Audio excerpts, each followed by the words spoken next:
Salut à tous, bienvenue dans cette nouvelle vidéo qui, pour changer, va casser du platiste. Alors bon, en premier lieu, je vais m'excuser. Cette vidéo ne sera pas la crème de la finesse, elle n'a pour but que d'entretenir un drama pitoyable, j'en suis bien conscient, avec un nouveau groupe de platistes, pas plastique, bien costaud au niveau de la stupidité, mais aussi de la fourberie. Alors bon, je suis désolé, hein, voilà, si vous voulez une vidéo bien posée, bien étudiée, avec plein de chouettes expériences à reproduire, bon, bah vous passez votre chemin. Promis, la prochaine que je vais produire vous entraînera dans une grotte des Philippines, et ça sera, je vous le garantis, bien plus intéressant pour vous. Ça parlera pas de terre plate, hein, ça parlera pas d'espace ni rien du tout. C'est juste, bon, voilà, un petit vlog basique, une compilation des rushs que j'avais filmés à ce moment-là aux Philippines sur l'île de Bohol. Pour les autres qui veulent voir du platiste se faire laminer, bienvenue à vous. Posez-vous tranquillement, sortez le popcorn et savourez l'instant. Voilà, si vous aimez voir le monde brûler. Alors, samedi 27 juin, sur la chaîne de Freddy Krueger, se déroulait un direct dans lequel ce dernier incitait des personnes intelligentes et cultivées, il faut dire, ayant vérifié les faits sur la rotondité de la Terre, donc encore plus intelligents et cultivés évidemment, à venir débattre. Promis, il ne se produirait pas de lynchage pitoyable qu'avait dû supporter Vincent ou Biolastro les fois précédentes. Cette fois-ci, les globullshit, pardon, les globistes, seraient traités avec respect et écoutés. Lol. Comme dit l'adage, chat échaudé craint l'eau froide.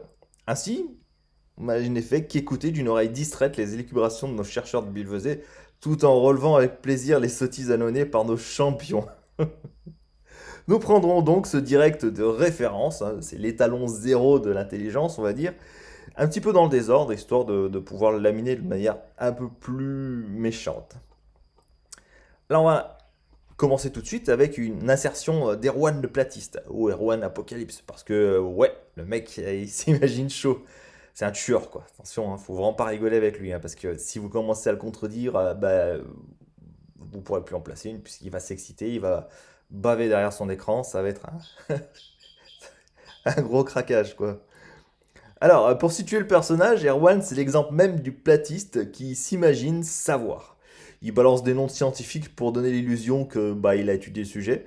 Mais alors, il sort des énormités tout en insultant ses contradicteurs. C'est juste savoureux ces instants-là.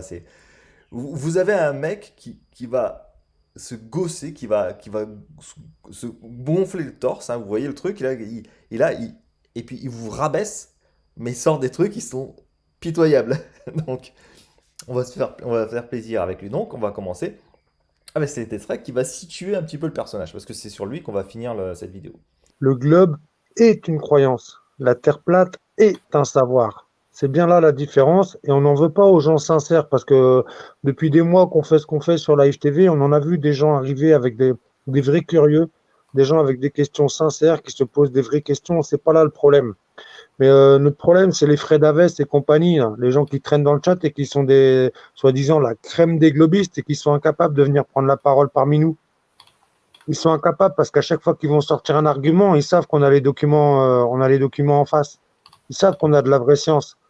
Alors il peut faire toutes les vidéos truquées qu'il veut. Hein. Il peut aller jusqu'au lac Pontchartrain. Il peut aller regarder décoller des fusées. Il peut faire tout ce qu'il veut. Mais il ne montrera pas live. Il ne montrera pas live parce qu'il a que de la fausse science. Il a que de la croyance. Et nous en face, on a du savoir à leur opposer. Chez nous, ça en fait rire beaucoup de nos adversaires, hein. Mais les gens, nos amis et nos soutiens et les curieux de passage, ils comprennent très bien quand je dis rien à vendre, rien à faire croire, que des informations à partager. Après, vous en faites ce que vous voulez. Mais on a de la vraie science. On a du Samuel Robotham, on a du Morley Mikkelsen, on a du Sagnac, on en a comme ça, on en a de la flopée, hein. Donc, il n'y a pas de. Le globe est une croyance, on n'en veut pas. Alors, vous retenez bien les mots, hein, de l'extrait que je viens de vous passer, car c'est à partir de ce maintenant que débute le festival des âneries. Alors, on va commencer avec, alors c'est dur à dire, c'est Zob Zepkia. Alors, derrière ce pseudo relevant plus du bruit que peut faire un dugong en lâchant une caisse, vous chercherez ce que c'est qu'un dugong, se dissimule un personnage qui est jamais certain de la date du jour. Il est persuadé que le monde va être détruit très prochainement par une force supérieure ou bien par un groupement, voilà, obscur, quoi. Il produit des vidéos de manière industrielle, hein, c'est de l'ordre de une ou deux vidéos par jour, hein. Et vidéo qu'il efface pour éviter de trop passer pour un idiot tant ce qu'il dit est navrant. Mais c'est vraiment navrant, hein, c'est... Bon, voilà. Et puis je pense qu'il y a aussi un petit peu de paranoïa derrière. Je pense qu'il imagine qu'il y a la CIA, le FBI, le KGB, la Stasi, voire même la Gestapo qui est en train de le surveiller. Et donc il efface ses vidéos pour éviter qu'ils aient des preuves, quoi. Genre les mecs qui sont pas capables d'enregistrer ses vidéos et lui foutre sur la gueule si jamais il s'intéressait réellement à lui. Bon, enfin, personne s'intéresse à Zob, hein. C'est clair. Faut pas qu'il s'y fasse d'illusions. Tout le monde s'en fout, quoi. Alors, donc ce premier extrait, il nous annonce qu'il y a 30 ans, attention, il y a 30 ans, le soleil il était jaune et que sa lumière elle était moins forte. On va écouter l'extrait. Et le soleil, c'est la même chose. Et je le disais tout à l'heure dans un live, si vous avez plus de 30 ans, le soleil, il était jaune. Je sais pas si vous avez plus de 30 ans, mais le soleil, il était jaune, hein. Même quand il était très très haut dans le ciel, le soleil, il n'était pas blanc, il était jaune. Oh. Ah, il est intéressant de se dire que le petit monsieur n'a pas vraiment réfléchi quand il a produit cette hypothèse. Si la lumière du soleil était jaune auparavant, alors pourquoi bah, les toiles, les photos, les planches de bande dessinée on représente des draps blancs, de la neige ou des nuages blancs dans le ciel et ne les ait jamais représentés en jaune? Parce que oui, si une source lumineuse est jaune, une surface blanche éclairée par cette source lumineuse apparaîtra jaune. Si quelque chose apparaît blanc, c'est que ça renvoie à l'intégralité du spectre lumineux, hein, du spectre que l'œil humain est capable de percevoir. Donc si ça apparaît blanc, c'est que ça reçoit du bleu, du rouge, du vert, du jaune, de l'orange, etc., etc. Et donc, mettez une surface blanche sous une lampe jaune ou sous une lampe bleue, vous allez voir que votre surface blanche va devenir jaune ou bleue. Donc le soleil n'a jamais pu être jaune. Ça, c'est une représentation qui s'est faite dans sa tête. Parce que quand il était gamin, bah, il fallait qu'il dessine le soleil. Donc comment un gamin représente le soleil? Il le représente avec un disque jaune. Parce que les meilleurs moments pour un gamin d'observer le soleil, c'est quand il se lève ou quand il se couche, donc quand il est bas sur l'horizon, donc que sa lumière, elle est à ce moment-là, elle est filtrée par l'atmosphère, donc la lumière du soleil tend effectivement sur le jaune ou bien sur le rouge. Mais quand il est au zénith, le soleil, eh bien, il est blanc, il a une lumière blanche. Pour vous en convaincre, il suffit de... Alors, attention, hein, ne faites pas ça n'importe comment. Il suffit de regarder le soleil quand il y a un bon voile de nuages, vous savez, ces voiles que vous pouvez avoir en France quand il y a de la brume, et que vous voyez le soleil, vous voyez qu'un disque, et ben vous verrez que c'est un disque blanc, c'est pas un disque jaune dans le ciel, hein, voilà. Donc la lumière du soleil n'a jamais été jaune. C'est pas possible. C'est impossible. Alors voilà une petite expérience, hein, réalisée avec une lampe dont on peut faire varier la couleur. Vous voyez une feuille de papier blanc, hein, et bah, une fois qu'elle est éclairée par la lumière jaune, bah, elle devient jaune. Donc les photos d'époque, les peintures ou les dessins qui représentaient toujours des surfaces blanches, comme des murs, la nuage, la neige ou le arbre des mariés, hein, donc c'est que la lumière était bien blanche, hein, à cette époque, hein. Elle n'était pas jaune, les mecs, hein. Elle était blanche. Voilà. Donc c'est déjà un premier élément qui peut-être vous indique que ils sont peut-être pas aussi fins sur ce qu'ils recherchent, hein. Voilà. Zebkia, j'ai du mal avec ce nom, nous dit aussi que la Lune, c'est quelque chose qui est projeté sur le dôme. Sur la Lune, tu peux bien le réaliser. Tu n'en vois qu'une face. Si tu envoyais un petit bout qui change un petit peu de temps en temps, tu pourrais dire, ah, il y a du volume. Mais tu n'en vois qu'une seule face. Tu ne peux pas dire que c'est une boule. C'est juste, c'est un rayon, on va dire. C'est un luminaire. C'est comme une lampe. Alors, dire que la Lune ne peut pas être une sphère, c'est déjà un peu gros parce que en observant la Lune, rien que sur des photos ou bien dans un télescope, on se rend compte que c'est une sphère. La forme de la partie éclairée de la Lune par le Soleil déjà est complètement cohérente avec une sphère éclairée par le Soleil. Ça ressemble à 100% à ce qu'on peut observer d'un ballon éclairé par le Soleil, d'une balle de tennis éclairée par le Soleil, d'une balle de ping-pong éclairée par le Soleil. C'est à 100% cohérent. Mais en plus, la forme des cratères est parfaitement... euh, pareil, l'apparence des cratères, quand on va vers la bordure de la Lune, devient elliptique, non plus ronde. C'est aussi la forme que peuvent avoir des cratères lorsqu'on les observe sur le côté, comme ceux qui sont sur la surface d'une sphère. Vous prenez une balle de golf, vous verrez que les petits ronds qui sont à la surface apparaissent elliptiques quand on se rapproche du limbe. Voilà. Mais en plus, il y a un exercice qui est très simple qu'ils peuvent faire, qui s'appelle observer la libration lunaire. Alors, libration lunaire, c'est du fait de l'orbite de la Lune Et depuis notre point d'observation, on regarde jamais complètement la Lune sous le même angle. Cet angle va varier, mais de très peu, quoi. Mais quand on met, par exemple, vous pouvez vous amuser à faire une photo de la pleine Lune, à toutes les pleines lunes au cours de l'année, vous allez faire une photo de la pleine Lune avec la même puissance de zoom. Comme ça, ce sera beaucoup plus simple pour vous après. Et vous allez voir que non seulement la Lune sur votre image va grossir et diminuer en taille, mais qu'en plus elle va légèrement basculer sur son axe. Vous allez la voir légèrement basculer. Donc vous en verrez un peu plus que la moitié de la Lune, quoi. Et, et ce basculement, ce léger basculement, fait encore plus ressortir le côté sphérique de la Lune. Et ça, c'est quelque chose que vous pouvez observer. C'est quelque chose qui est ultra simple à observer.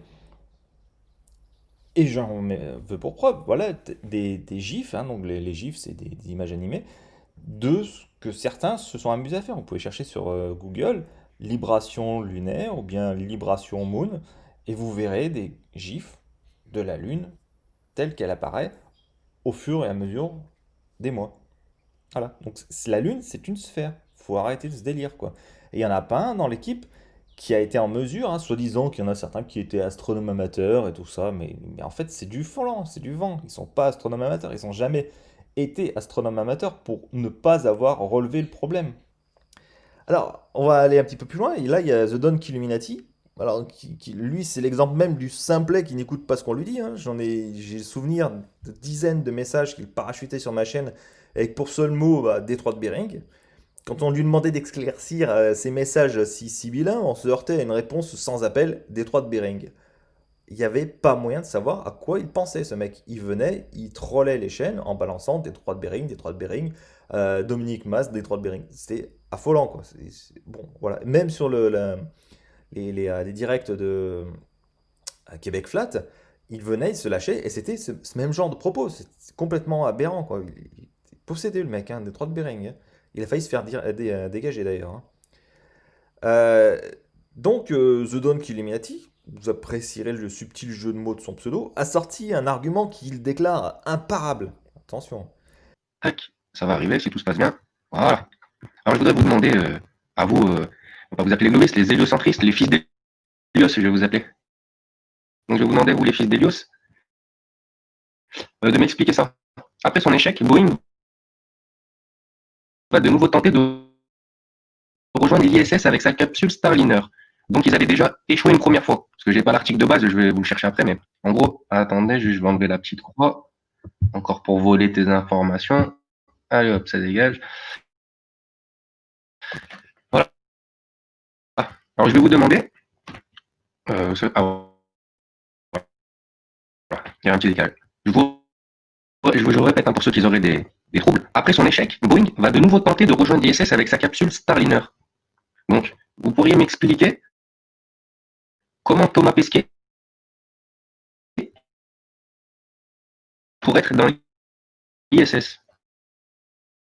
Non, mais il y a plusieurs façons d'aller jusque dans l'ISS. Il y a les Soyouz, il y a En sachant que cet article, vous êtes d'accord, je vais vous l'agrandir un peu au cas où ceux qui peut-être qui portent des lunettes. Et date. Hein? Ah, j'ai pas compris, monsieur Raoul? Ouais, il n'y a pas que ces trucs-là de chez Boeing, hein. Il y a aussi les Soyouz russes. Il y a plusieurs façons, soi-disant, d'aller jusque dans l'ISS, hein. Il y a les lanceurs européens, il y a les lanceurs américains et il y a les lanceurs russes. C'est les trois seuls à, soi-disant, pouvoir aller jusqu'à. Alors, les Américains n'y vont plus depuis qu'ils ont eu un dernier incident. Et justement, Starliner, c'est pour revenir dans la course après cet incident qui les avait mis hors course.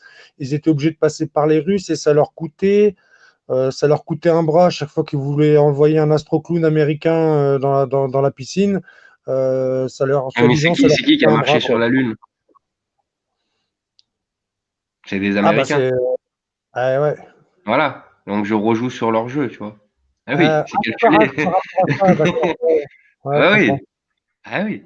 Donc, alors, comment Thomas Pesquet peut être dans. Alors, Thomas Pesquet était bien dans l'ISS avant le 7 avril 2020. Et en plus, je suis gentil avec vous, je vous sors un article 2020. C'est pas un article des années 1957, c'est actuel. Et Boeing, pour que les navettes spatiales elles puissent effectuer leur premier vol, ils utilisent la technologie de l'aviation. Parce que tout ça, c'est l'aéronautique. Donc comment Boeing, qui a essayé d'envoyer une capsule non habitée, il y avait personne dedans, pour rejoindre l'ISS. S'ils ont échoué, comment Thomas Pesquet a réussi à aller dans l'ISS? Voilà. Dites-moi, j'attends vos réponses. C'est tout, je te laisse, Erwan ou Alain ou Freddy. Voilà, je laisse la petite photo, je vous la descends un peu pour la lire et... Voilà. Donc Thomas Pesquet, il n'a pas pu aller sur l'ISS parce que le Starliner de Boeing n'est toujours pas qualifié pour remplir ce genre de mission. Ok. Alors seulement, Pesquet, il est parti sur l'ISS à bord d'un vaisseau Soyouz. C'est un vaisseau, un véhicule russe. Donc c'était le seul qui était en mesure d'acheminer les astronautes jusqu'à l'ISS depuis la fin des navettes spatiales américaines, hein. Les Américains envoyaient des astronautes sur l'ISS ou même à bord de la station Mir quand il y a eu le partenariat entre les deux. Ils n'employaient que la navette spatiale. Ils n'ont jamais employé autre chose pour aller sur les stations spatiales. Alors avant, ils avaient d'autres vaisseaux, évidemment, hein, les vaisseaux Apollo, etc. Mais à la fin du programme Apollo, quand ils ont développé le programme des navettes spatiales, ils n'ont utilisé que ce véhicule pour envoyer des astronautes dans l'espace. Et avec la fin des navettes spatiales, parce que voilà, hein, Erwan, il ne se rappelait plus hein, ce qui s'était passé, il y avait eu un accident et tout. Bon, il ne se rappelle pas que Columbia a cramé dans l'atmosphère.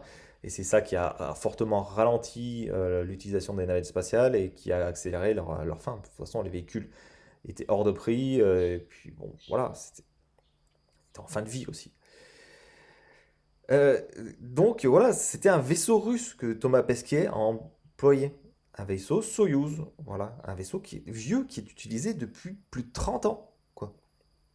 On était gamins, moi j'étais gamin, les astronautes partaient déjà dans les vaisseaux Soyouz, hein, voilà, dans les années 80. Donc bon, alors, et puis les vaisseaux Soyouz ne sont pas fabriqués par la NASA, hein, aucun rapport, hein.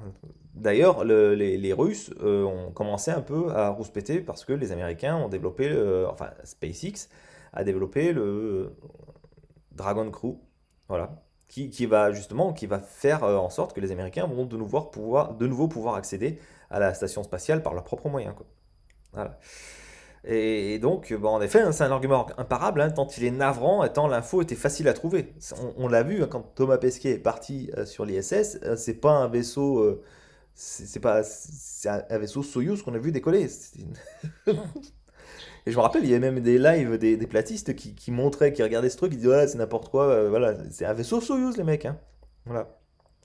Donc on remarquera l'effort d'Erwan hein, pour lui dire quand même que non, il y a les vaisseaux Soyuz, bah, rien à foutre, hein, The Don't Kill Illuminati, il a fait son show, et ses potos, bah, ouais, il s'appelle comme ça entre les potos, hein. C'est mon poteau, bah, elles soutiennent. Voilà. Tant pis s'il passe pour un idiot, c'est une belle forme de solidarité après tout, mais bon, il n'y en a pas un qui a relevé le fait, quoi. Donc soit il n'y en a pas un qui était capable de se dire qu'effectivement The Don't Kill Illuminati sortait une connerie, ou bien il n'y en a pas un qui a osé euh, dire et admettre auprès des gens qui les écoutaient que bah, ils pouvaient sortir des conneries. C'est un peu plus grave, hein, on va dire, hein. Voilà. Alors un peu plus loin, on a Freddy, donc Freddy qui nous parle de son enfance, qu'il était astronome amateur et qu'il a ouvert les yeux, bla bla bla bla. Alors Freddy, c'est le tenancier, hein, c'est lui qui propose des débats sur sa chaîne, c'est lui qui vient jouer la provocation sur la chaîne des autres, hein, justement en insinuant que je trafique mes images, que je bidouille mes images, que je truque tout ça. Voilà. Donc c'est lui qui vient jouer la provocation hein, sur la chaîne des autres pour espérer tomber à 4 hein, sur un globiste un poil trop confiant. Son avatar en guise de lion, je pense qu'il correspond pas tellement. Il aurait dû prendre une hyène, tu vois. La hyène, c'est plus raccord avec son tempérament, quoi. À s'attaquer à plusieurs sur un seul. D'ailleurs, je lui ai proposé de venir pour faire un débat à un contre un sur ma chaîne. Il m'a répondu que non, non, qu'il préférait rester chez lui.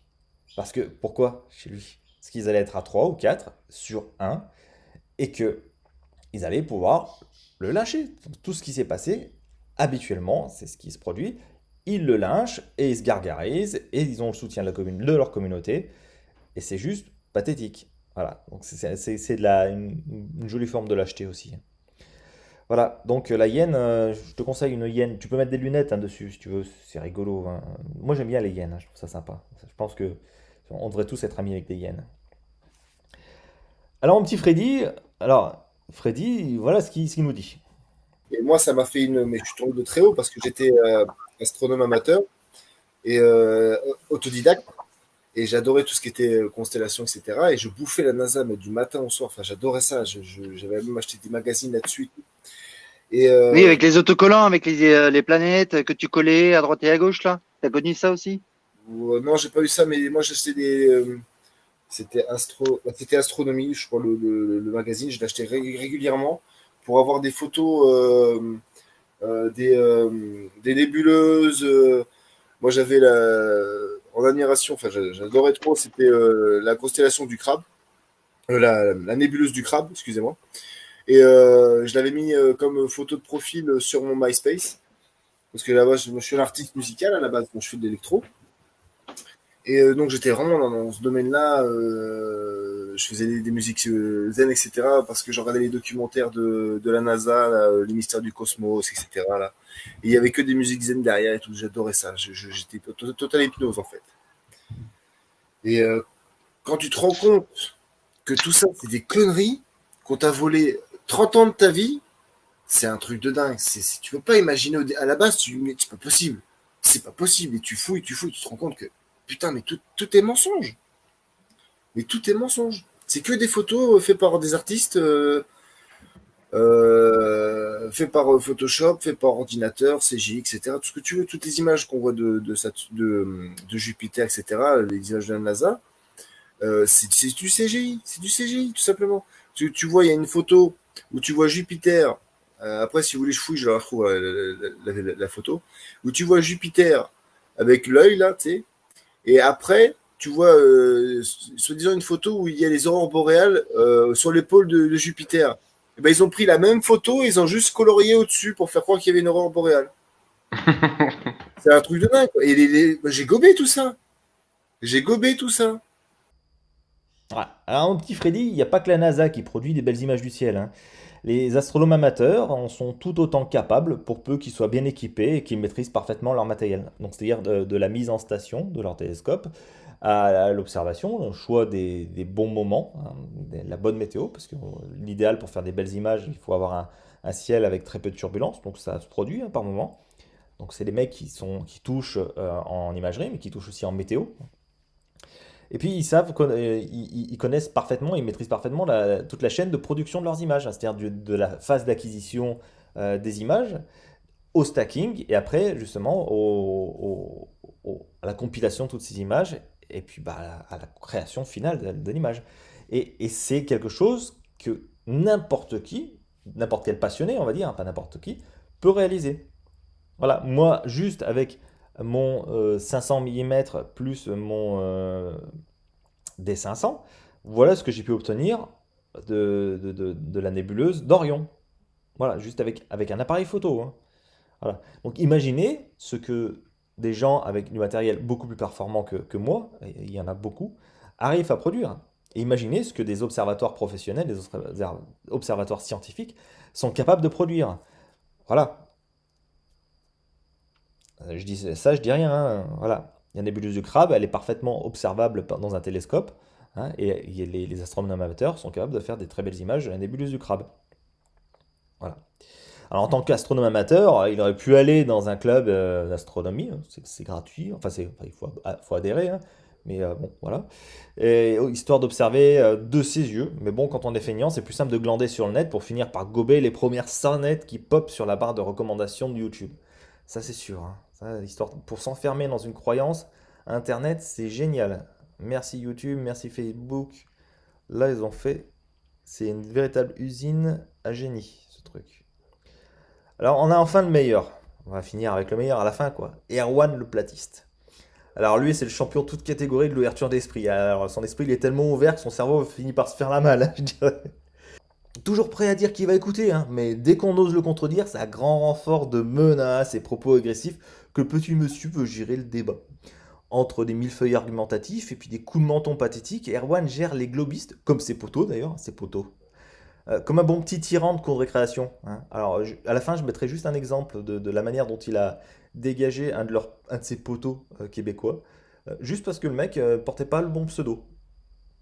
C'est super sympa, vous allez voir, hein, il y a une grosse ambiance hein, sur les lives des platistes, hein. Alors, Erwan, il est pas seulement agressif, il a aussi un melon démesuré.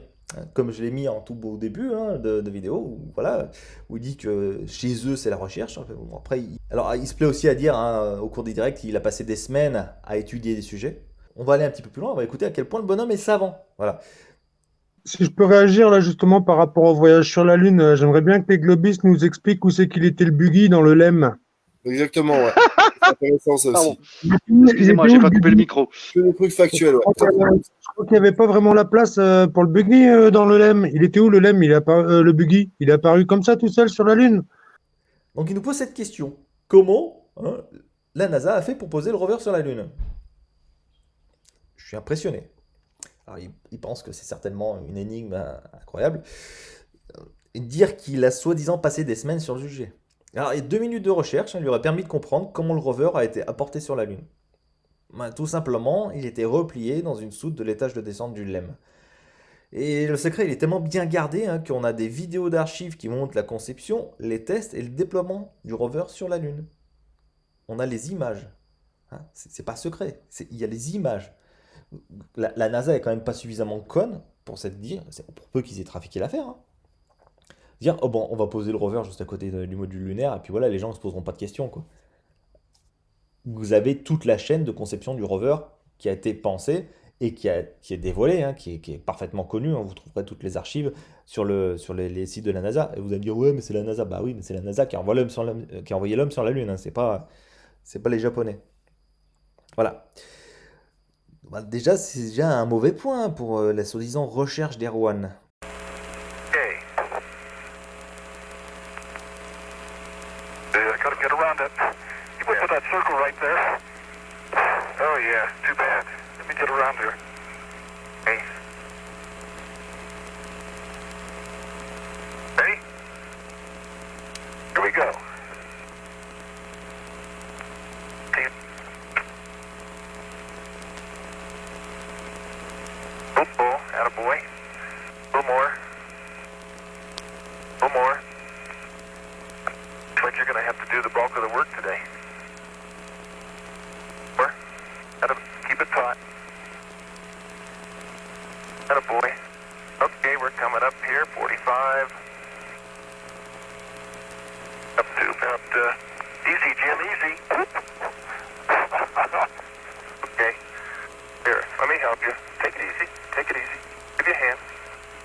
Alors, je vous encourage tous à aller voir 2 vidéos sur le sujet. Il y a tout d'abord l'excellente vidéo de Stardust, la chaîne Air et Espace, qui date du 28 décembre 2018, la vidéo s'intitule Apollo 15, une voiture électrique sur la Lune. Alors, excellente cette vidéo, ils expliquent un peu comment cette mission s'est déroulée et donc justement l'apport du véhicule du LEM du rover sur la Lune. Et il y a aussi cette excellente série de documentaires, Moon Machine. Donc ce documentaire, le 6e épisode sur 6, date du 14 janvier 2017. Enfin, c'est la date à laquelle il a été posé sur YouTube, hein, je sais pas. Et qui s'appelle Lunar Rover. Donc c'est l'épisode 6 sur 6 de la série Moon Machines. Et donc c'est un documentaire qui dure 43 minutes sur le sujet du rover lunaire, donc de sa conception au prototype, à la manière dont il a été amené, etc. etc. donc tout, hein, voilà. Et ça date du 14 janvier 2017. Hein, donc ces chercheurs de vérité, ça pinaille un peu, on dira. Hein. Bon, on va aller un petit peu plus loin. T'inquiète pas, c'est bientôt fini. L'Air-One, il nous assène encore une énormité dont il a le secret. Le P900 et le P1000 sont plus performants que tous les télescopes qu'on peut acheter sur le commerce. Extrait. Je crois que c'est Astrobiol, là, ou Biolastro, je sais pas quoi, là. Il te demandait si, avant de tomber dans le platisme, tu avais fait des observations avec des lunettes ou des télescopes. Mais mon pauvre, on est armé de P900 et de P1000 aujourd'hui. Qu'est-ce que tu viens nous baratiner avec tes télescopes qui font du x20? Un P900, c'est x83. Un P1000, c'est x125. Trouve-moi un télescope dans le grand public. Est-ce que tu sais ce que c'est que l'OSA, l'Optical Society of America, qui bride justement la diffusion publique des objectifs et des lentilles depuis des décennies? Sais-tu ce que c'est que l'OSA? Alors, je te parle pas de sa façade officielle, hein. Je te parle de la société occulte, des maçons qui tiennent le monde, enfin des Illuminati, Illuminati, tu les appelles comme tu veux. Ce sont des gens qui brident, ça fait des années justement qu'ils brident la mise sur le marché des objectifs et des lentilles pour pas que tu puisses voir que c'est plat. Le P900 est une rébellion de l'Asie, justement, des Japonais qui détiennent 100% de leurs dettes. Les Japonais détiennent 100% de leurs dettes. Ils essayent de libérer des énergies libres, des moteurs surnuméraires électromagnétiques et d'autres choses. Alors, avant de venir nous parler de télescopes et de lunettes, intéresse-toi un petit peu à la puissance d'un P900 ou d'un P1000. Et si tu veux, on fait un comparatif de ton télescope et d'un P900 quand tu veux. Quand tu veux, tu reçois un platiste ou un platiste, il te reçoit et on fait un comparatif de zoom. Et tu vas voir que ton zoom à toi, il est ridicule. Donc arrêtez de BioAstrol et d'autres, là, Mathieu et compagnie, arrêtez Alors, je reste calme. Merci la sauge, merci les mille perfils, mais franchement, Vous vous rendez compte, c'est l'Asie et le Japon qui ont fait ça pour se rebeller contre le système. Alors déjà, on va déjà rappeler que le Japon, il y a la JAXA, hein, l'agence spatiale japonaise, qui a installé un module sur l'ISS quand même, hein. Ils ont envoyé une caméra haute définition en orbite autour de la Lune. Ils ont également placé un satellite en orbite géosynchrone, là, Imawari 8, qui est pour moi le meilleur satellite météo par la qualité des images qu'il envoie de la Terre. C'est une image toutes les 10 minutes quand même.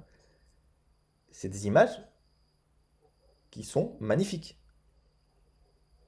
Voilà. On observe la formation des nuages, on observe leur évolution. Vous pouvez observer sur le limbe de la Terre les nuages vus sur la tranche, évidemment, hein. C'est pas une texture qui est plaquée, hein. Vous voyez les nuages en relief, hein, en volume. Voilà. Et sur ces images, vous pouvez observer le sol qui change, hein, la surface de la mer, qui peut changer en fonction des courants marins qui peuvent exister. S'il y a des flambées de plancton, vous pouvez observer les chutes de neige en Nouvelle-Zélande, en Australie, au Japon. Vous pouvez observer la dérive de la banquise au large justement au niveau du détroit de Bering. Vous pouvez observer l'évolution des cyclones, vous pouvez observer les éruptions volcaniques quand ils sont produits. Il y a même une séquence où on a pu voir la chute d'une météorite qui était observée par le satellite. Voilà, hein, ils se rebellent vachement les Japonais, hein. Alors, voilà. Mais alors, on va revenir surtout à la piètre qualité des images des télescopes vis-à-vis des images obtenues par les P900, les P1000 de Nikon. Attention, hein, vous vous rendez compte? Voilà. Alors, voilà. Moi, j'ai été chercher sur Internet, hein, voyons les meilleures images obtenues pour Jupiter ou la Lune avec ces appareils photo. Voilà, hein, c'est honorable quand même pour un appareil photo de bon marché, hein, d'arriver à obtenir ce genre d'image. Alors, le mec qui a fait ces images, il a fait du stacking, hein, c'est-à-dire qu'il a fait un film. Et ce film, il a tiré toutes les images de la vidéo, et ces images, il les a empilées, et il a fait une moyenne d'images. Donc, ce qui lui a permis d'obtenir sa Jupiter. Voilà. Et voilà ce qu'on arrive maintenant avec par exemple, un Célestron, un C14, quoi. C'est un télescope que vous pouvez acheter à la Maison de l'Astronomie, par exemple, à Paris. Voilà. C'est un type d'appareil qui coûte seulement 12 fois plus cher qu'un P1000. Voilà. C'est à peine plus cher qu'une Twingo neuve. Alors oui, derrière, il faut ajouter un appareil photo ou une caméra, mais on est loin du matos inabordable et accessible uniquement aux professionnels. Vous pouvez acheter un télescope comme ça demain, si vous avez les fonds, hein, vous êtes prêt à claquer 12 000 euros dans un télescope. Demain, vous allez à la Maison de l'Astronomie, vous passez commande sur Internet, hein, si vous voulez, et vous avez ce genre de télescope. Et voilà les images qu'on arrive à obtenir de Jupiter, de la Lune, de Saturne, de Mars. Est-ce qu'on arrive à obtenir ce genre de truc avec un P900 ou un P1000? Ben non. Il n'a pas vraiment cherché, Erwan, avant de sortir cette connerie. Je ne comprends pas, j'ai une Elle est un menteur. Patrick, elle est un menteur. Je t'invite à regarder les géomètres arpenteurs savent que la Terre est plate. Les géomètres arpenteurs savent que la Terre est plate. T'es un menteur avec ton truc de longitudinal et d'horizontal. T'es un menteur, Patrick. Et on sait ce que c'est qu'un théodolite ici. On ne nous prend pas pour des imbéciles, s'il te plaît. Et alors, Erwan dit que les géomètres, ou les arpenteurs géomètres, ou les cartographes ne prennent jamais en compte la rotondité de la Terre. Alors, on va aller sur un document. Voilà, document de formation à topographie. Alors, c'est un cours qui est, l'auteur c'est Didier Bouteloup, IGN, Institut Géographique National, ENSG. Alors, ENSG, je ne sais pas trop ce que c'est. Vous chercherez, hein, ce que signifie cet acronyme. Le document s'appelle Topémétrie, mesure des distances. De toute façon, vous trouverez les liens hein, dans la description de la vidéo. Et alors, pour ce genre de document, voilà, table des matières, enfin sur la topométrie, etc. Un peu d'histoire, etc. Suite aux observations géodésiques, l'Académie des sciences proposait un étalon qui est une réalité physique qui soit basée sur la largeur de la circonférence terrestre. Le mètre est alors défini comme l'équivalent du 10 millionième de la partie du quart du méridien terrestre, etc. Blablabla.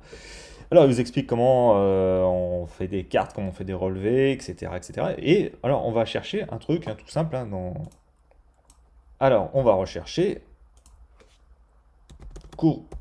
courbure. Alors, déjà, on voit qu'il y a 7 entrées. Alors, page... C'est la page quoi, ça? Page 6. Calcule la distance horizontale. Correction de courbure terrestre. Correction de réfraction. Il y en a certains qui disent que la réfraction atmosphérique n'existe pas. On va un peu plus loin. Alors là, on est page quoi? Page 7, bah, évidemment. R, rayon de courbure de l'ellipsoïde de référence dans la direction AB. Voilà, donc l'ellipsoïde de référence, hein, c'est la Terre. Troisième entrée, page 8. Eh ben, choix du rayon de courbure. R, suivant la précision requise en France, on prendra R égale 6372 km. C'est le rayon de la Terre. Si on le connaît J, même approché, on utilisera les rayons de courbure issus de l'étude de la géométrie de l'ellipsoïde. Parce que la Terre n'est pas parfaitement sphérique. Hein. Donc on parle d'un ellipsoïde. 4 sur 7, page 8 toujours. Ah bah oui, c'est la même. Hein.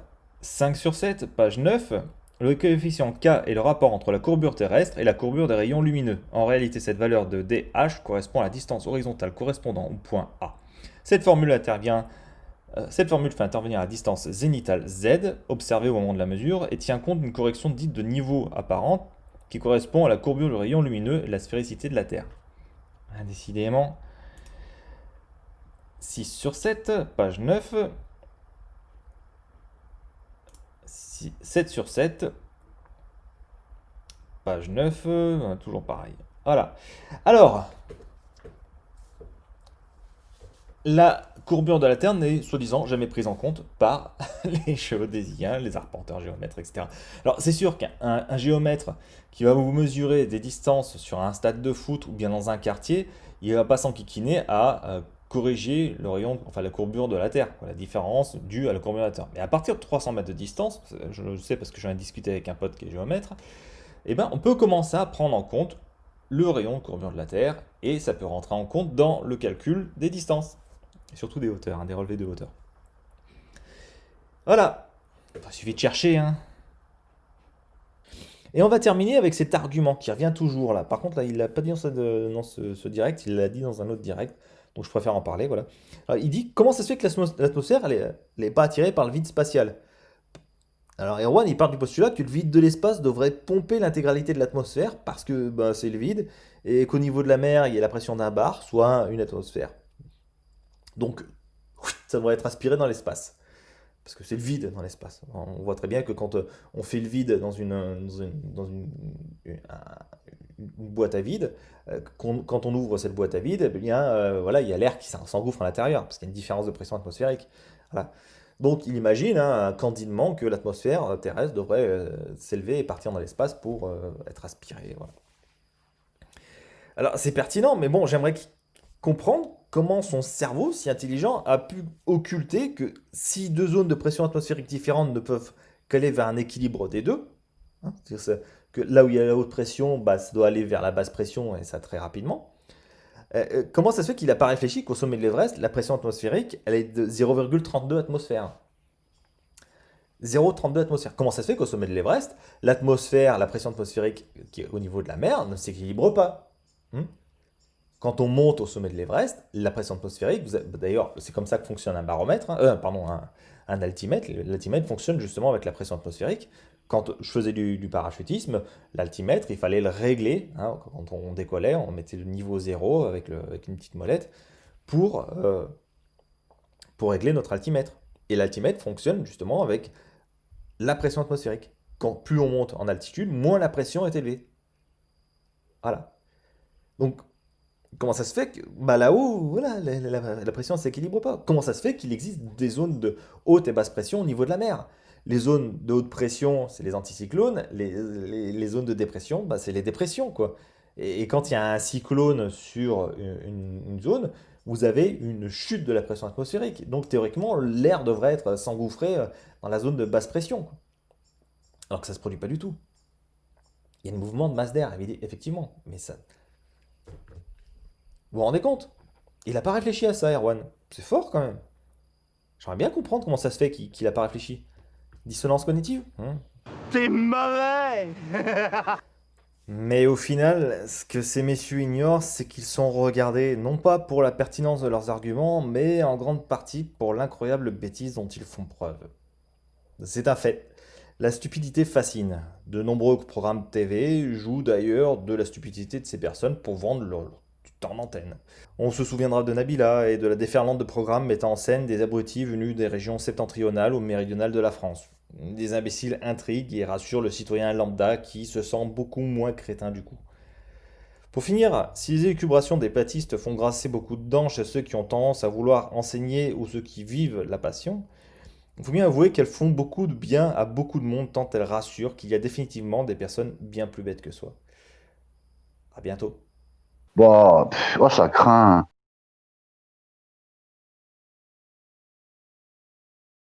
On vous révèle la Terre plate, la perfection dans la création, et à côté, qu'est-ce que je vous révèle? Qu'est-ce que nous sommes nombreux à vous révéler? Charmine, paix et bénédiction sur elle, paix et protection de l'Éternel sur elle. Florida, Florida qui est en Haïti, elles nous ont fait des lives. Alors au début, c'était un live sur la perfection de la nature. Nous avons tous les remèdes préventifs et curatifs. Nous avons tous les remèdes préventifs et curatifs à toutes les maladies. Toutes les maladies. On peut vous déboîter le cancer. Raymond Royal Riff, Prieuré, j'oublie toujours son prénom, Prieuré, la machine de Riff, les fréquences de Riff, Prieuré. Le riff? La médecine orthomoléculaire, l'épigénétique, Le microzima. les syndromes entéropsychologiques, voire psychiatriques. Si vous avez une hygiène de vie de merde, vous allez avoir des syndromes psychologiques de merde. Et voire même des syndromes psychiatriques de merde. Et quand vous allez voir votre médecin, lui parler d'insomnie, de dépression, de timinique ou de machin, qu'est-ce qu'il va vous dire? Mais tu vas te dire des médicaments. Bah ouais. Il va vous coller des médicaments. Médicaments. C'est bien que Médicaments. un mensonge. La maladie. Excuse, Juan, je veux pas te couper, je veux pas me faire. Je t'en prie, mon frère, je mais... coupe le micro. Non, ben c'est rien pour vous dire, moi je vais quitter. Bah, salut, Ouais. Crozage. Bonne soirée. Grosage. Grosage. Ok, j'ai- Salut, Ouais, il Grosage. s'appelle Bonne David. soirée. Ouais, Chez il toi, s'appelle là-bas, il doit David. faire 7 heures. David. David. David. Ouais, David, ça va aussi. Ouais, Ouais, David, bah, pardon, David. prochaine fois, David, tu changes ton pseudo et tu écris David quand tu montes. Ah, ben, pourquoi? Ou Parce sinon, tu que m'accepteras gros- plus, c'est. Ouais. Non, Ben, c'est je pas sais. ça, c'est que gros sale, ça veut rien dire et gros Non, non, sale, c'est. ça Non, veut rien ben. dire. Ouais, mais c'est grossage là, qui est marqué, c'est pas grossage. Ah, mais si tu veux compris pour toi, mon frère, il faut bien que tu mettes ton vrai prénom quand même. On va Ouais, pas mais mes payer. initiales, ils suivent mes initiales, ils suivent. C'est DC David Côté, c'est ça mon nom. Donc, c'est ça. Donc, bah, la prochaine fois, tu mettras David tout court. Tu mettras que David. Et comme ça, quand nous, on priera pour toi, et ben on pourra prier pour David. On va quand même pas Ben, prier pour gros sale ou pour gros sage. ben, pourquoi pas? Bah non, je suis désolé, tu Pourquoi? t'appelles David, tu es David. Tu n'es Ben, pas tant un que tu le gros sale. sais, j'ai pas besoin de le mettre. J'ai essayé de le mettre, mais j'aime pas Si, ça bah, voir la mon nom. prochaine fois que tu montes, tu mettras David. Bon, ben, je remonterai pas d'abord. Bon, bah, si tu préfères rester le gros sale ou te prendre pour un gros sage supérieur à tout le monde, c'est ton problème. Gros sale, tu nous seras inférieur parce qu'ici, il n'y a personne de sale. Et gros sage, tu ne seras pas supérieur à nous dans la sagesse. Donc, soit tu t'appelles David, soit tu remontes pas. T'as compris ou pas? Ben, je Voilà. remonterai pas, c'est bon. Bon, Non, bah, non, va-t'en maintenant, c'est. appuie sur livre. Appuie sur livre et va-t'en. Je Et suis réfléchis à ce désolé. que je viens de te dire. T'es Appuie plate, sur c'est Non, livre et tout. Erwan, réfléchis à ce Pardon. que Erwan. je viens de te dire. Ouais, mais Non, les C'est beau, amis, je tu remonterai arrêtes pas, je de. m'en vais. Je Ouais, non, ouais. demanderai jamais David, de Bah, genre, reviens, il n'y a pas moi, de quand je souci. monte, je vais écrire Antoine Béchamp. Je vais écrire Ben non, Jules ben, Tissot, moi, check, quand je je monte. te dis que je m'en allais, là, c'est bon, on Bon, va. bah, Bah, va-t'en Erwan, alors, appuie sur livre. Appuie sur Mais livre non, maintenant. Erwan, arrête, Appuie sur il était livre. gentil. Ah, c'est pas me casser la tête, putain. Eh, moi, Ah, quand je monte, je m'appelle pas Antoine Béchamp, je m'appelle pas Jules Tissot. Ah, arrêtez, les amis, c'est quoi cette histoire de gros sale, de gros sage? Gros sale, ça veut dire que t'es un gros porc, mais tu crois qu'on va prier pour toi, malgré ce que tu viens partager parmi nous? Eh, on priera jamais pour gros sale. Et gros sage, ça veut dire quoi? Que tu te rends supérieur à nous? Mais Mais non, Erwan. remballe direct, remballe Non, direct. Erwan, il est gentil, Ah, mais frère. je m'en fous, Don, t'as très bien compris ce que je viens de dire. Il n'y a pas de gros sale, il n'y a pas de gros sage parmi nous. Vous êtes tous intelligents. Vous êtes tous intelligents et vous êtes tous égaux les uns des autres. C'est quoi que cette histoire de gros sale, de gros sage? C'est bon. Gros sale. Mais Je sais c'est pas. quoi cette histoire-là? Eh, les amis, à un moment, il va falloir arrêter de, eh, rester tranquille envers vous-même déjà. On ne vous parle même pas du Créateur. On ne vous parle pas de vous convertir à une religion ou à une autre. Restez tranquille, restez à votre place, putain. C'est quoi cette histoire de gros sale? Moi, si le gars il monte avec un pseudo de gros sale, ça veut dire que je peux l'appeler gros porc, gros sanglier. Et encore, j'insulterai les porcs et j'insulterai les sangliers. Parce que ils font ce que le Créateur leur a ordonné. Allô, bonsoir. Ouais. Bonsoir Erwan, ça va? Oui, moi ça va. Alhamdoulilah. Je devrais pas le dire. Tais-toi, vaut mieux. Ah, mais il m'énerve. Je te jure, Hassan, Non, j'en ai tu n'as de pas à plus en plus t'énerver. marre. Tout à l'heure, tu sais quoi? Tout à l'heure, j'étais chez mon ami Nicolas, c'est une crevette. Je te jure, c'est une crevette. Il fait la moitié de moi, Nicolas. Et il y a un type, il est arrivé parce qu'il fait le double de Nicolas et il croit qu'il va s'imposer chez Nicolas. Ça veut dire quoi, ça? Du coup fort. Moi, je lui dis, viens, mon copain. Moi aussi, je suis une crevette. Bah, vas-y, viens. Viens faire du MMA avec moi ou des petits Munich ou tu te vends un fort bagarreur. Erwan. C'est quoi cette histoire-là, Hassan? Il n'y a rien, tais-toi. Écoute. Mais non, mais il faut arrêter de se prendre supérieur à son frère, putain. Mais non. Attends. Les gens, ils croient parce qu'ils ont un peu de muscle, ils peuvent ils peuvent faire de leurs femmes des esclaves. Putain, mais restez à votre place. Putain, mais c'est. Ah, Hassan, je te jure, des fois, j'ai les nerfs. Tu sais quoi, Hassan? Moi, tu sais, Hassan, quand les vrais croyants ils disent que la mort est une délivrance, tu me crois ou pas, Hassan? Mais non, mais écoute, on parle pas Moi, de ça j'attends maintenant. la mort avec impatience. Mais putain, venez me canner, sale franc-maçon de merde, sale pédocriminel, sale Illuminati, tout ce que vous voulez. Venez me crever, sale race. Venez me délivrer, là, putain. Erwan, après, je voudrais te parler en particulier. Parce que là, tu es énervé. Je sais pas, quelqu'un t'a énervé dehors. Parce que dès qu'un type, il fait le double de toi, il croit qu'il va être ton supérieur. Mais si Non, tu mais mets un par coup de contre, poing, moi par je te mets un contre, coup de pas. couteau. Si je te mets un coup de couteau, tu mets un coup de Mais non, calibre. Et si tu viens avec un 9 mm, moi je vais venir avec un fusil de chasse. Et puis on finit comment? On non, finit non, on finit Erwan, au char d'assaut, Hassan. C'est Erwan, quoi ces histoires de on va aller, supériorité entre nous, putain? Erwan, Putain, oh. on va laisser le live tranquille là. Ils vont continuer tranquille. Par contre, je voudrais me demander à David de ne pas s'inquiéter, c'est rien du tout. Hein. Voilà. Non, Erwan, s'il te plaît. Enfin, écoute-moi. Moi, je suis ton frère. On va on va reprendre tranquille sur le sujet que vous aviez. Ouais, moi je suis débarqué parce que j'avais un message à passer, parce que l'autre il m'a énervé là. À se Tu n'as croire pas t'énerver. super, hein, Nico.